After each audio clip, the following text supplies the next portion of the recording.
নবী বলে আমি দুনিয়াতে এসে একবার আব্বা বলে ডাক দিতে পারি না। এর উম্মতেরা 6 বছরে মা হারায় ফেললাম, 8 বছরে আমার দাদাকে হারায় ফেললাম।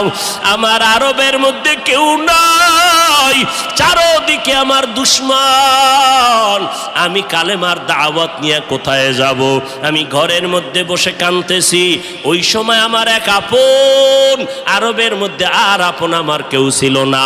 2 জন স্বামী বিদায়ের পরে একজন নারী 40 বছরের বিধবা নারী খাদিজা, আমি মোহাম্মদ 25 বছরে তাকে বিয়া করে নিলাম।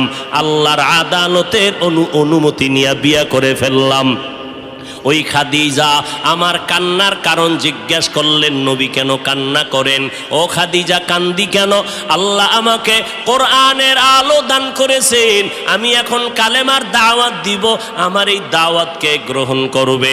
আমার ঘরে বাইরে চতুর্পার্শ্বে দুশ্মন, আমি কার কাছে দাওয়াত নিয়ে যাব? আম্মা জান খাদিজা চিৎকার দিয়া বলে, নবী কোনো পেরেশান হবেন না।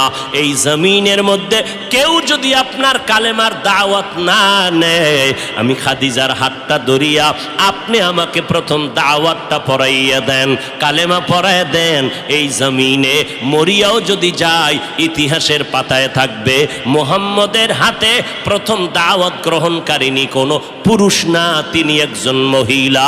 কিয়ামতের ময়দানে মদিনার নবী বলেন, জান্নাতের 8টা দরজা যখন খুলিয়া 4 জন নারীকে ডাকবে, আসো, জান্নাতের দরজা খোলা হয়ে গেছে, আসো। 4 জন নারীকে ডাকবে, তোমাদের কোনো হিসাব নাই, তোমাদের কোনো কিতাব নাই, তোমাদের কোনো পেরেশানি নাই।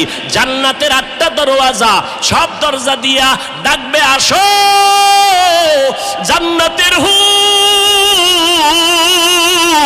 তোমাদের জন্য অপেক্ষা করতেছে, জান্নাতের বিছানা তোমাদের জন্য রেডি।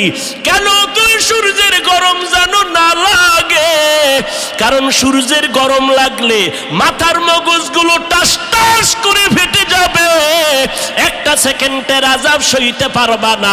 আসো, কোনো হিসাব নাই, জান্নাতের 8টা দরজা খোলা, কোন দরজা দিয়ে ঢুকবা? আসো।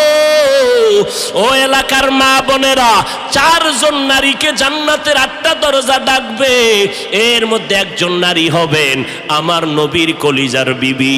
2 জন স্বামী বিদায়ের পরে বিধবা 40 বছরের নারী খাদিজা রাদিয়াল্লাহু তাআলা আনহা।